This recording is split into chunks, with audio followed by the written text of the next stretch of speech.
January 1943, North Africa. The harshness of war had already taken a tremendous toll on the soldiers of the German Wehrmacht. For months, they fought not only the Allied forces, but also the scorching desert, constant shortages of food, and an unforgiving supply line. These soldiers had been stretched thin, living on limited rations that barely kept them alive. As the Allied forces closed in, a large number of these men were captured during the North African campaign and transported to the United States as prisoners of war. For these men, who had spent years enduring the harsh realities of war and food deprivation, their capture marked a sudden and surreal shift in their circumstances.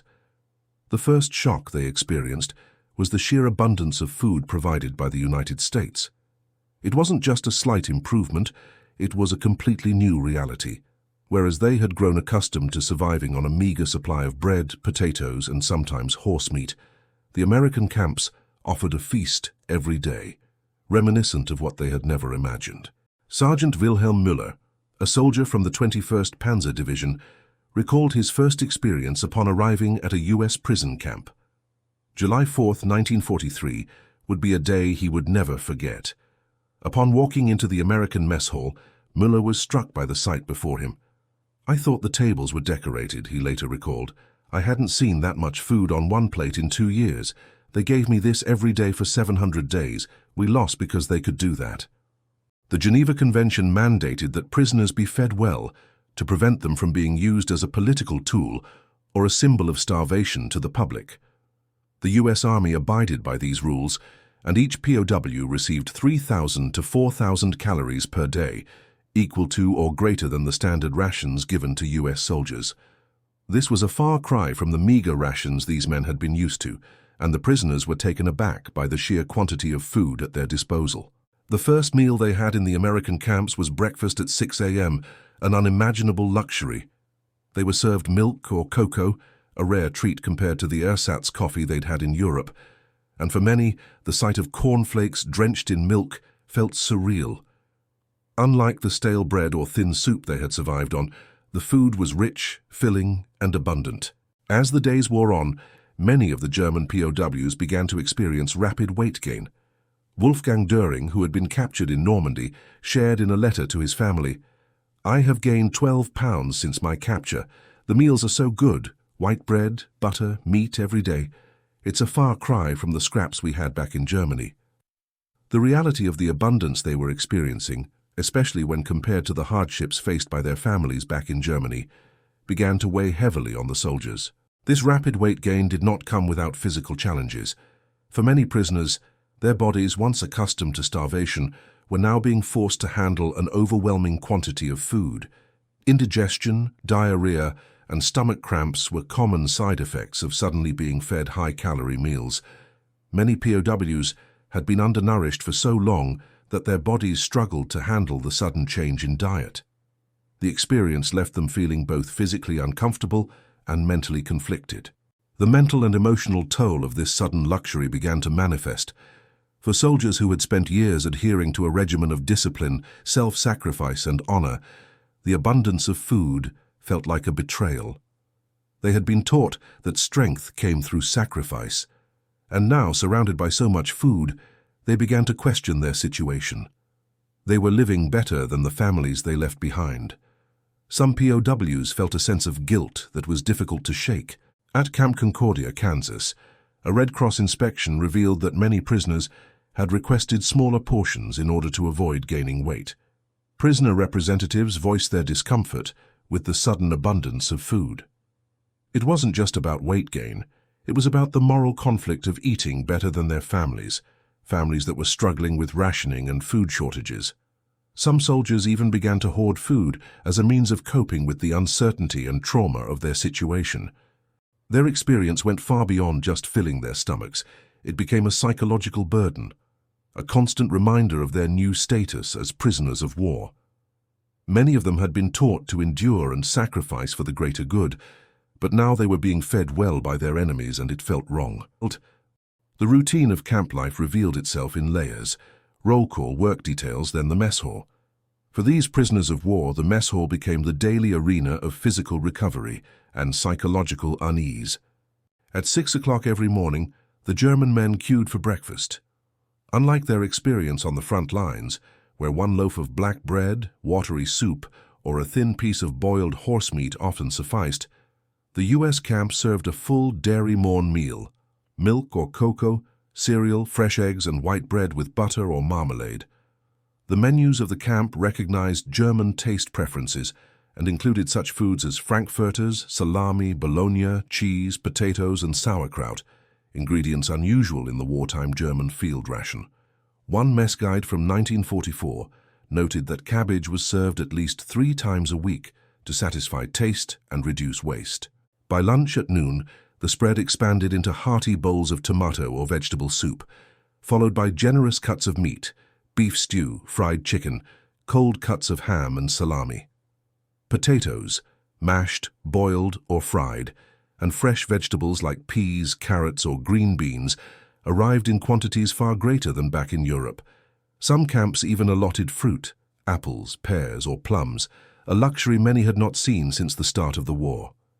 Dinner at 6 o'clock in the evening completed the day. Roast pork or beef, sometimes goose, with side vegetables, spinach, Brussels sprouts, sauerkraut, and always bread with butter. Dessert often meant apple pie, cake, or ice cream. The guards maintained strict yet courteous order. Guards would ask politely if the men had enough, sometimes offering seconds. One former prisoner recollected the guard saying, "Haben Sie genug?" and waiting for an honest nod. The guards themselves played a critical role in how the prisoners perceived their situation. Rather than hostile or dismissive, in many camps, guards treated the German men with civility and even respect. One soldier later reflected that the guards did not treat us like beasts. Many asked if we were hungry and sometimes offered extra slices of bread.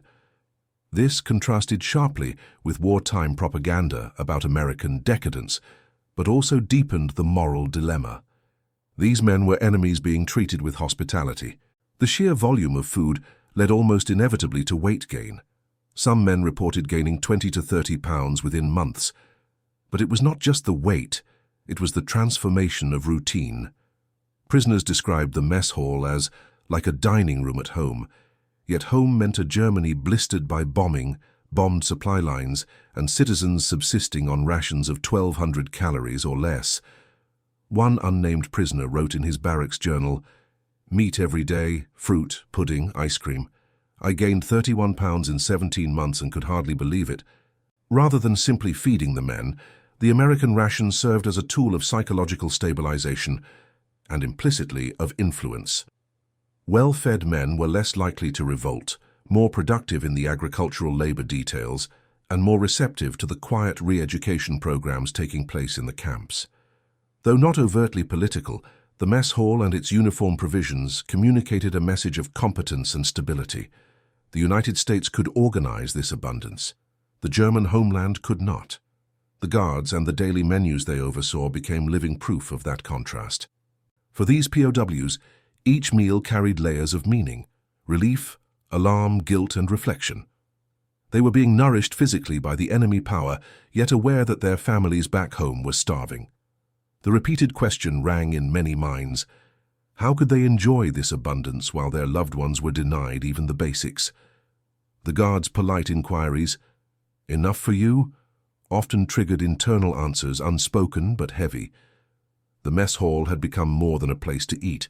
It was the site where the everyday reality of captivity collided with memories of war, honor, and home. By the time the German POWs were repatriated in 1945, the physical and psychological effects of the abundance they had experienced in U.S. camps remained deeply embedded in their memories. What had initially been a relief, the sudden shift from starvation to sustenance, became a complex source of guilt, nostalgia, and moral conflict. Despite the war and their captive status, the luxury of food offered by their American captors left an indelible mark, both on their bodies and on their hearts. The day-to-day meals in the U.S. camps, at first astonishing and comforting, had become a surreal, almost dreamlike experience for the German prisoners.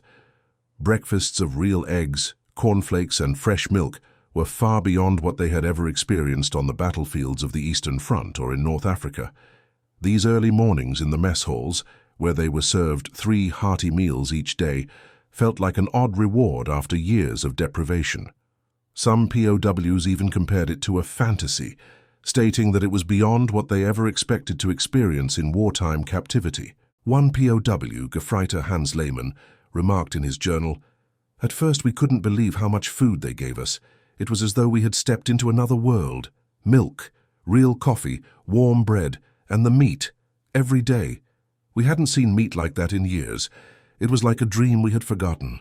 Lunch, served at noon, consisted of hearty stews, fried chicken or cold cuts of ham and salami, along with a generous helping of potatoes and vegetables. The prisoners were often overwhelmed by the sheer abundance. The portion sizes were much larger than anything they had been given in the war. For many, it was not just a matter of getting enough to eat, but rather the experience of excess, a new kind of luxury they had never known. The POWs had grown accustomed to scrounging and making do with scraps. Now they were eating rich meals with desserts like fruit salad, apple pie, and even ice cream. For many of them, this felt like an indulgence, a luxury previously reserved for the enemy. Some prisoners admitted that they began to look forward to their meals, even to the point of enjoying the comfort of knowing that they could eat as much as they liked without fear of running out of food. Sergeant Wilhelm Müller, who had been captured in North Africa, later recalled, "We thought we had been sent to paradise. You get your plate and you know you will be fed. The Americans kept bringing more. I didn't want to leave. How could I go back to the hunger of the past?"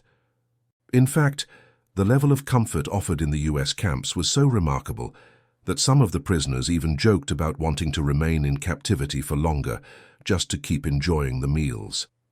Major Wilhelm Langanger, a quartermaster in the German army, confessed in a post-war interview, "At first we all thought maybe we can stay here a bit longer. I never thought I would say that as a soldier, but they treated us so well and the food was so good. I had never imagined such an abundance." His words reflected a shared sentiment among many prisoners. The luxury of food was not just about survival, it was a comfort they had never dreamed of experiencing during the war. However, despite the initial comfort and even delight many POWs felt in the US camps, the long-term effects of this abundance created a complex emotional struggle. While they may have been well fed, the guilt they experienced for eating so well while their families back in Germany were starving overshadowed their physical comfort. The psychological toll of surviving at the expense of their homeland was something they could not easily shake. They may have filled their stomachs, but their minds were constantly at odds with the luxury they had been given. Obergefreiter Klaus Weber, a soldier in the 15th Panzer Division, reflected on his experiences and the moral conflict. "The food was more than I could ever have imagined, but after a while I couldn't ignore it. How could I eat so much while my family back home was hungry? I could not enjoy it knowing what they were going through.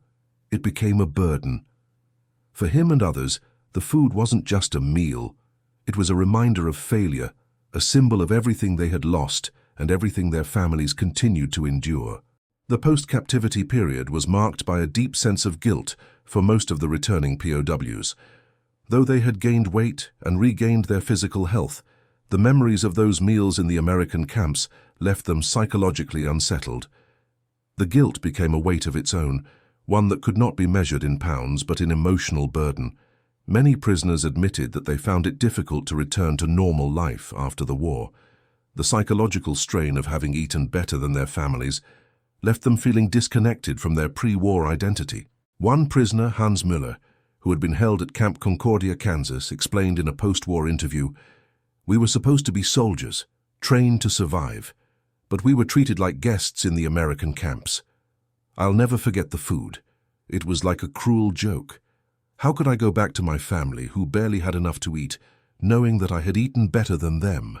After repatriation, many of the POWs found themselves compulsively hoarding food as they tried to reconcile the reality of their past suffering with their newfound abundance. The hunger they had endured during their time on the front lines had been replaced by a fear of scarcity that would haunt them for years. Lehmann again explained, "Even after I returned home, I could not stop collecting food. I would stockpile it as if it could be taken away. The fear of going hungry never really left." The luxury of the food in the American camps combined with the guilt of eating better than their families, ultimately played a central role in shaping the post-war lives of these former POWs. It was a burden that no amount of weight loss or physical recovery could ever fully resolve. The experience of abundance in captivity, a symbol of defeat and dishonor, became something these men carried with them for the rest of their lives.